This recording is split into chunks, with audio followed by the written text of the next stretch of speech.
Hello friends, welcome to my channel. In this lecture series we are studying appeals in CRPC.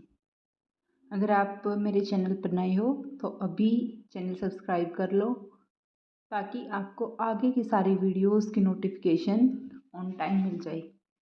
अब तक हमने पढ़ा है appeals होती क्या है, CRPC में अपील क्या होती है, कौन अपील फाइल कर सकता है, कौन अपील फाइल नहीं कर सकता, जनरल प्रोसीजर क्या है अपील फाइल करने का, अपील फाइल होने के बाद हियरिंग कैसे होगी, ये सब हम प्रीवियस वीडियोस में पढ़ चुके हैं। आज हम पढ़ेंगे powers of appellate court. Appellate court के पास क्या क्या पावर्स। सबसे पहले अपीलेट कोर्ट होता क्या है। जिस कोर्ट में हम अपील फाइल करते हैं उस कोर्ट को बोलते हैं अपीलेट कोर्ट। अपीलेट कोर्ट के पास क्या क्या पावर्स हैं ये आज हम डिटेल में पढ़ेंगे। इससे रिलेटेड 4 सेक्शंस हैं जो बताते हैं कि अपीलेट कोर्ट के पास क्या क्या पावर्स हैं। Section 386, section 389, section 390 and section 391। तो आज हम इन चारों सेक्शंस को डिटेल्स में पढ़ेंगे। चलो स्टार्ट करते हैं। सबसे पहले है power of appellate court in section 386। Section 386 की मेन हेडिंग ही है कि अपीलेट कोर्ट की power of appellate court. Section 386 contain provision related to power of appellate court. अब अपीलेट कोर्ट क्या करेगा, सबसे पहले परयूज करेगा सारे रिकॉर्ड को, सारा रिकॉर्ड सब कुछ पढ़ेगा। उसके बाद प्लेडर या अपीलेंट को सुनेगा, अगर पब्लिक प्रोसिक्यूटर अपीयर हुआ उसको सुनेगा, अगर सेक्शन 377 या 378 के तहत अपील फाइल की गई तो एक्यूज को भी सुनेगा। सिंपल मीन्स में दोनों पार्टीज को जो अपीयर हुआ सबको सुनेगा। उसके बाद अगर अपीलेट कोर्ट को लगता है कि कोई सफिशिएंट ग्राउंड नहीं है लोअर कोर्ट के डिसीजन में इंटरफेयर करने का, तो अपीलेट कोर्ट अपील को क्या कर देगा, डिसमिस कर देगा। अगर सफिशिएंट ग्राउंड नहीं मिलेगा अपील को फर्दर प्रोसीड करने का, तो अपीलेट कोर्ट अपील को डिसमिस कर देगा। तो फर्स्ट पावर क्या हुई अपीलेट कोर्ट की, अपीलेट कोर्ट में डिसमिस द अपील। सेकंड, अब इसको हमने 3 पार्ट्स में डिवाइडेड कर दिया है। हम अपील क्यों फाइल करेगा, कोई भी पार्टी अपील क्यों फाइल करेगी, या तो विक्टिम एक्विट हो गया है, बरी हो गया है, उसके अगेंस्ट करेगा, जिसके साथ क्राइम हो या तो वो करेगा या स्टेट करेगा कि इसको बरी क्यों कर दिया, तो कन्विक्टेड था, इसको सजा मिले। या फिर कोई कन्विक्ट कर दिया, दोषी करार कर दिया, तो वो खुद करेगा कि मेरी की सजा कम करो, या फिर मैं गलत कन्विक्ट किया हूँ इसलिए मेरे को एक्विट कर दो। या फिर स्टेट या जिसके साथ क्राइम हो वो करेगा सजा को बढ़वाने के लिए। अब इन तीनों केसेस में अपीलेट कोर्ट के पास क्या क्या पावर्स होंगी ये हम पढ़ेंगे डिटेल में।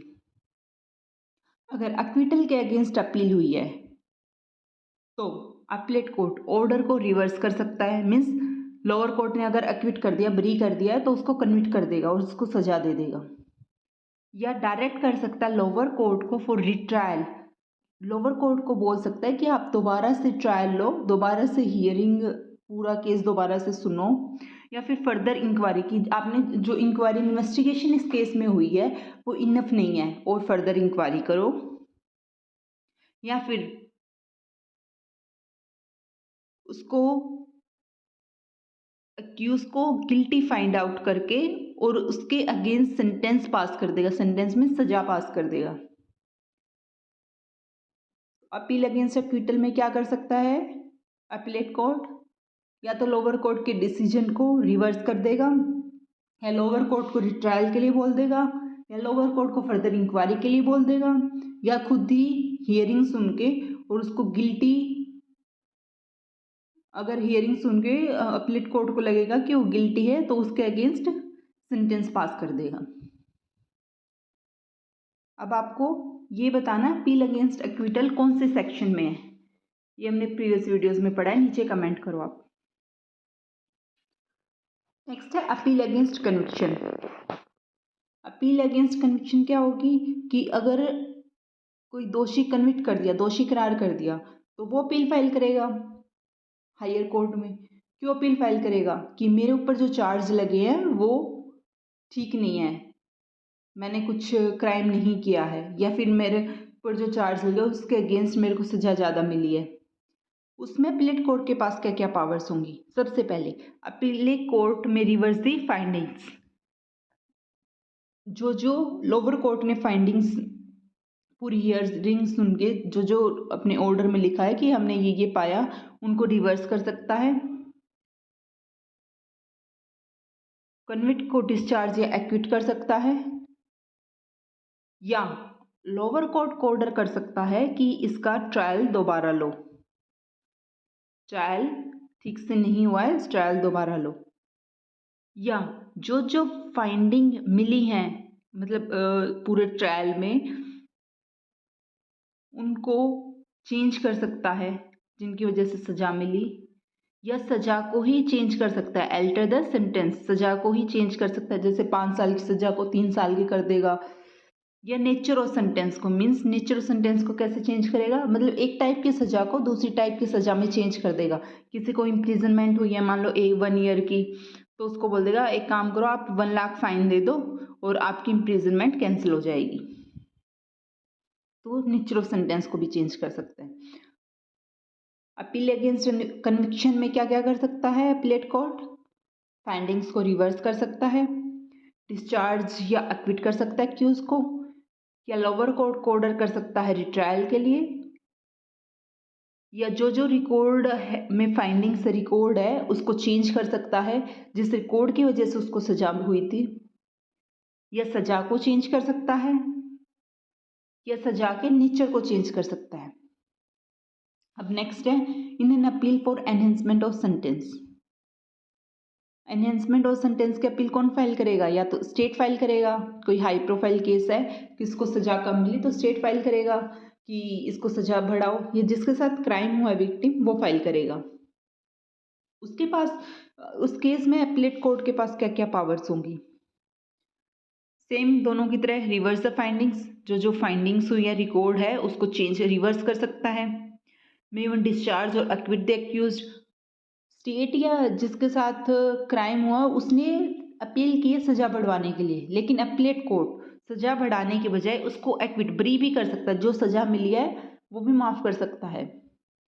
या लोअर कोर्ट को रिट्रायल के लिए बोल सकता है, या सेंटेंस को अल्टर कर सकता है। अल्टर मीन्स स्टेट या जिसके साथ क्राइम हुआ विक्टिम उन्होंने अपील की है तो उनकी अपील एक्सेप्ट करके उसकी सजा को बढ़ा भी सकता है। This is all about section 386।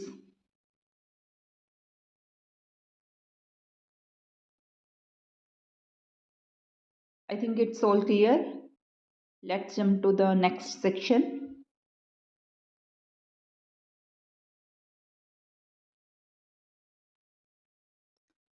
Before going on the next section, that is section 389, सबसे पहले हमें पता होना चाहिए कि दो डिफरेंस इनका, suspension of sentence and suspension of conviction, इनका डिफरेंस पता होगा तो हम नेक्स्ट सेक्शन को बहुत इजीली समझ सकते हैं, वरना कंफ्यूजन रहेगा।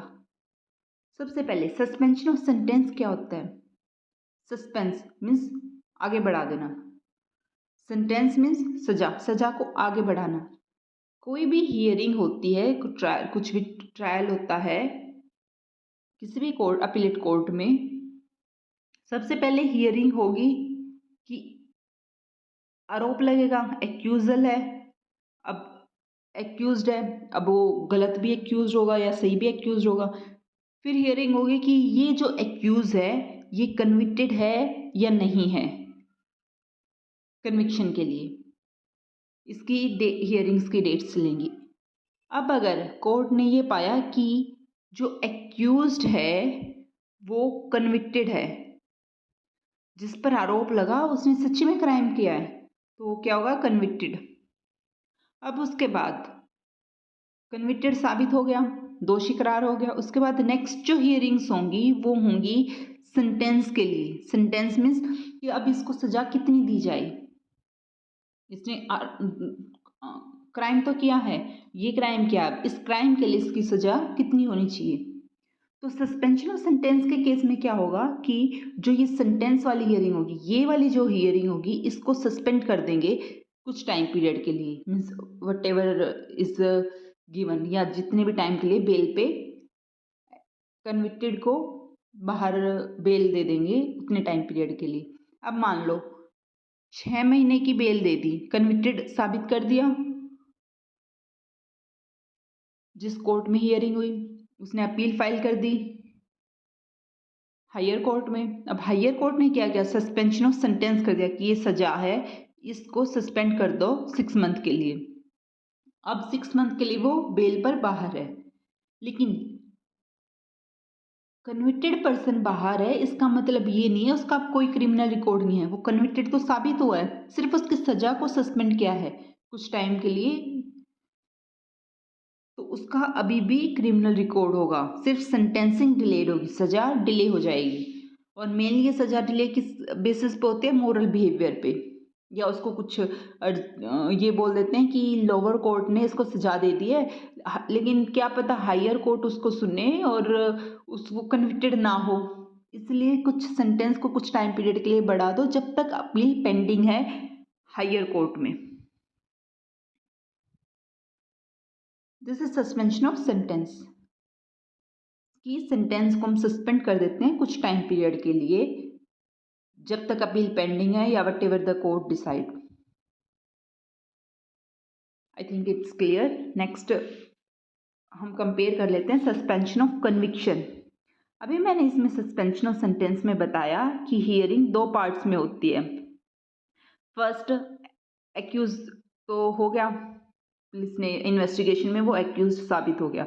अब फर्स्ट पहले हियरिंग होगी कि जो एक्यूज है वो कन्विक्टेड है या नहीं है।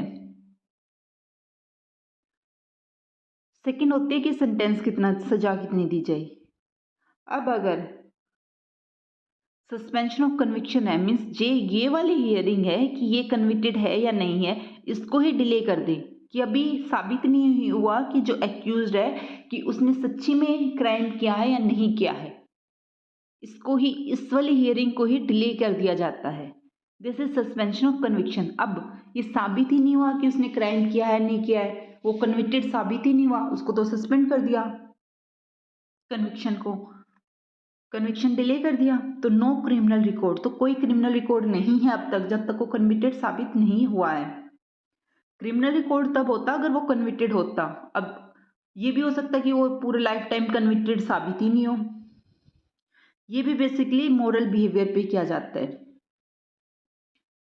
और डिटेल में आपको अच्छे से समझ आ जाए इसलिए केस बता देती हूँ एग्जाम्पल में।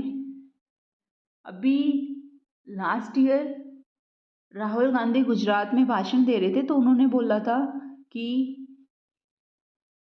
सारे चोरों का सरनेम सेम ही क्यों होता है, तो पता होगा उसके खिलाफ केस हो गया था डिफेमेशन का। राहुल गांधी को कोर्ट ने सजा दी 2 इयर्स की जेल। अब आपको ये भी पता होगा रिप्रेजेंटेशन ऑफ पीपल एक्ट में क्या है, अगर 2 साल इससे ज़्यादा की सजा हो जाए तो इलेक्शन नहीं कंडक्ट कर सकते, इलेक्शन के लिए नॉमिनेट नहीं हो सकते मेंबर ऑफ पार्लियामेंट के। तो इस हिसाब से तो राहुल गांधी लोकसभा के इलेक्शन के लिए एलिजिबल नहीं होते। तो राहुल गांधी ने क्या किया कि अपील फाइल की इसी सेक्शन में, तो उनको क्या हुआ, सस्पेंशन ऑफ कन्विक्शन दे दिया कोर्ट ने। सस्पेंशन ऑफ कन्विक्शन मीन्स वो कन्विक्ट है या नहीं है, इस रिकॉर्ड इसको ही आगे डिले कर दिया कन्विक्शन को। तो अभी वो कन्विक्टेड नहीं है, अगर कोई पर्सन कन्विक्टेड नहीं है तो ऑब्वियसली कन्विक्ट नहीं है तो उसको डिबेयर नहीं कर सकते हम किसी भी चीज़ के लिए, या अब वो कोई रूल तो ब्रेक नहीं कर रहा, कन्विक्टेड नहीं है तो वो इलेक्शन के लिए नॉमिनेट हो सकते हैं, इलेक्शन में पार्टिसिपेट कर सकते हैं। सेम नवजोत सिंह सिद्धू का भी केस था, उनके खिलाफ भी सेंटेंस पास हुआ था 3 इयर्स ऑफ जेल। उन्होंने भी अपील फाइल की हायर कोर्ट में, उनको भी सस्पेंशन ऑफ कन्विक्शन दिया, मीन्स वो भी कन्विक्टेड नहीं है, वो भी इलेक्शन के लिए एलिजिबल है। ये बेसिकली किस बेसिस पे दिया जाता है? मोरल बिहेवियर के बेसिस पे। जैसे हम कोई भी एग्जाम फॉर्म फिल करते हैं, एग्जाम में बैठते हैं, उसमें पूछते हैं आर यू कन्विक्टेड, अगर हमने यस पे क्लिक कर दिया तो हम डिक्लेयर हो गए, हम तो एग्जाम में बैठ ही नहीं सकते। और ये भी हो सकता है कि अपीलेट कोर्ट की फाइंडिंग्स में बाद में रिकॉर्ड से हमें ये पता चले कि हम तो कन्विक्टेड है ही नहीं, तो इससे तो बहुत ह्यूज लॉस हो जाएगा, इसलिए सस्पेंशन ऑफ कन्विक्शन है। तो अपीलेट कोर्ट के पास पावर है कि वो कन्विक्शन को डिले कर दे और हमारा कोई क्रिमिनल रिकॉर्ड नहीं होगा, हम डिपेंड नहीं होंगे किसी चीज़ के लिए भी, हम बाद में केस लड़ सकते हैं। This is the main difference between suspension of sentence and suspension of conviction. तो कहीं भी कंफ्यूज नहीं होना है, सस्पेंशन ऑफ सेंटेंस क्या है एंड सस्पेंशन ऑफ कन्विक्शन क्या है। चलो अब नेक्स्ट सेक्शन को, सेक्शन 389 को हम डिटेल में पढ़ लेते हैं। सेक्शन 389 क्या कहता है? सेक्शन 389 सीआरपीसी का कहता है कि अपीलेट कोर्ट के पावर है suspend the execution of sentence, sentence को डिले करने की या ऑर्डर को, that has been appeal against and release the plaint on bail if they are in confinement. अगर जेल में है तो उनको बेल पे बरी करने की और उनके सेंटेंस को डिले करने की। सीआरपीसी में कहीं भी एक्सप्लिसिटली मेंशन नहीं है कि सस्पेंशन ऑफ कन्विक्शन के बारे में। अभी हमने पढ़ा सस्पेंशन ऑफ कन्विक्शन क्या एक्सप्लिसिटली मेंशन नहीं है। It also does not prohibit such suspension in many manner, ये भी नहीं कहता सेक्शन 389 कि हम सस्पेंशन ऑफ कन्विक्शन कर ही नहीं सकते। As result the courts have decided on when an appellate court में सस्पेंड ए कन्विक्शन, ये अपीलेट कोर्ट ही डिसाइड करेगा कब वो सस्पेंड ए सेंटेंस और सस्पेंड ए कन्विक्शन कब करेगा। सस्पेंड ए कन्विक्शन हमने पढ़ लिया, मोरल बिहेवियर पे ही होता है मेनली। अगर कोई सस्पेंशन ऑफ कन्विक्शन नहीं किए तो कोई अगर पर्सन को ह्यूज लॉस हो रहा हो तो कोर्ट ऑर्डर पास कर देता है सस्पेंशन ऑफ कन्विक्शन का। इसी में नेक्स्ट है हाई कोर्ट के पास, सिर्फ हाई कोर्ट के पास ये भी पावर है, अगर लोअर कोर्ट में कोई अपील पेंडिंग है, अपील चल रही है, हाई कोर्ट में अपील नहीं किया है, किसी मजिस्ट्रेट ने कोई केस पास किया है, सेंटेंस पास किया है, उसके अगेंस्ट डिस्ट्रिक्ट सेशन कोर्ट में अपील पेंडिंग है, तो हाई कोर्ट के पास पावर है कि वो इस सेक्शन के तहत उस अपील में, जो केस में अपील है कन्विक्टेड पर्सन ने किया है, उसको सस्पेंड कर दे, उसके सेंटेंस को सस्पेंड कर दे।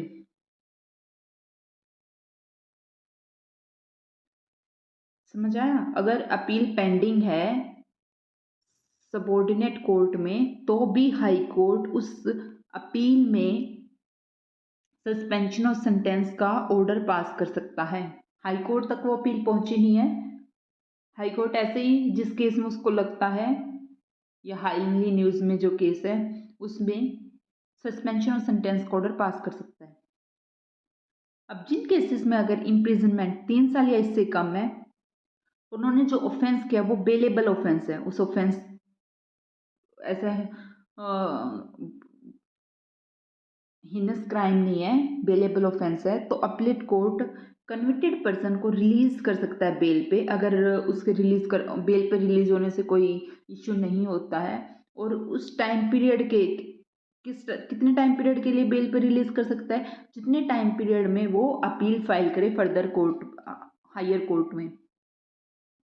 अगर 3 साल या उससे कम की सजा हुई है और बेलेबल ऑफेंस है तो अपीलेट कोर्ट कन्विक्टेड पर्सन को बेल पे रिलीज कर सकता है, ताकि कि अपनी अपील फाइल कर लो हायर कोर्ट में, क्या पता हायर कोर्ट उस अपील में कन्विक्टेड पर्सन को एक्विट कर दे तो सजा कभी काटनी ना पड़े। अब The time during which person is released on bail shall be excluded in computing the term for which he is so sentenced.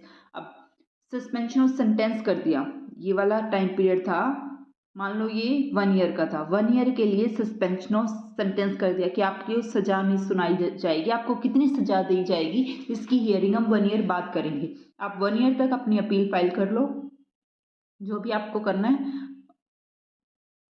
आप अपनी हियरिंग्स वगैरह सब कर लो। उसके बाद आफ्टर 1 ईयर उसको सजा मिल गई, उसकी सेंटेंस की नेक्स्ट हियरिंग हुई, सजा मिल गई उसको 2 ईयर्स की, तो इसका मतलब ये नहीं है कि 1 ईयर तो पहले ही हो चुका और सिर्फ 1 ईयर की सजा काटनी है, नहीं, ये वाला जो टाइम पीरियड होगा, जिस टाइम पीरियड पे वो बेल पे बाहर होगा वो एक्सक्लूड होगा। जिस डेट को सजा मिली है उसी डेट से फर्स्ट डे से काउंट होगी कि कितनी सजा मिली है।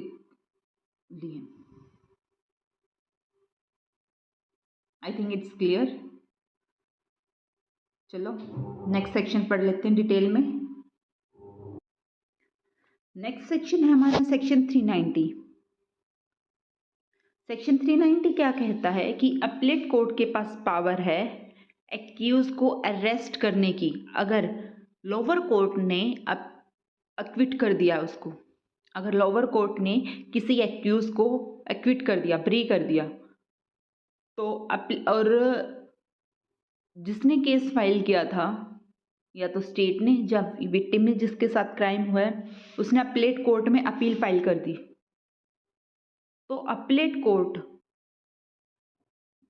एक्यूज को अरेस्ट भी कर सकता है, अरेस्ट के वारंट निकाल सकता है, या तो खुद हाई कोर्ट के सामने पेश होने के लिए वारंट निकाल देगा या लोअर कोर्ट के सामने पेश होने के लिए वारंट निकाल देगा कि इसको अरेस्ट कर लो जब तक इसकी अपील पेंडिंग है, या फिर उसको अरेस्ट करके और बोलेगा अपनी बेल के लिए अप्लाई करना तो बेल कर दो, और वारंट निकाल के अरेस्ट करके उसको बेल पे वापस छोड़ भी सकता है।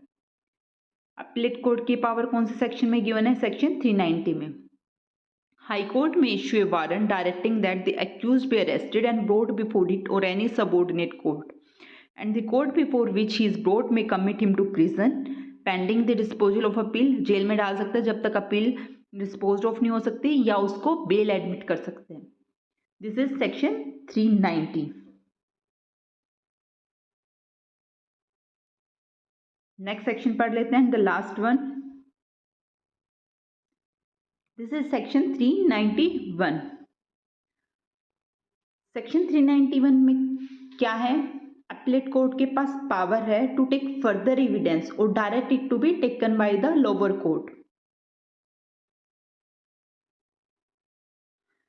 अब लोअर कोर्ट ने कोई जजमेंट दे दी, सेंटेंस दे दिया, अपील फाइल हुई है अपीलेट कोर्ट में, हायर कोर्ट में, तो अपीलेट कोर्ट अपना रीजन बताएगा कि उसको क्यों लगा कि फर्दर इंक्वायरी या फर्दर एविडेंसेस की जरूरत है, एंड में either take such evidence itself, या तो अपने आप ऐसे एविडेंस लेगा, अपने आप गवाही बोलेगा कि गवाहों को पेश करो, मैं खुद ही एविडेंसेस ले लूँगा, या फिर डायरेक्शन देगा कि मजिस्ट्रेट इसकी फर्दर इंक्वायरी करके फर्दर एविडेंसेस लेके कॉपी को सर्टिफाई करके मेरे पास भेजो।